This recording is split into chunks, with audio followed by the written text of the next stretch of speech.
You give love a bad name. Yeah! You rock!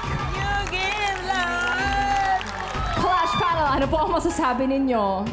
Alam mo, last week, di ba sinabi ko sa'yo na dapat hindi ka singer, dapat electrician ka. Kasi yung performance mo last week was electrifying.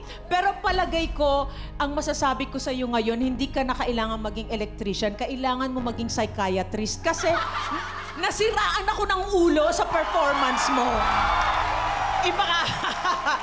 Salamat sa iyong napaka-solid na performance. Para sa akin, isa ka ng certified rockstar.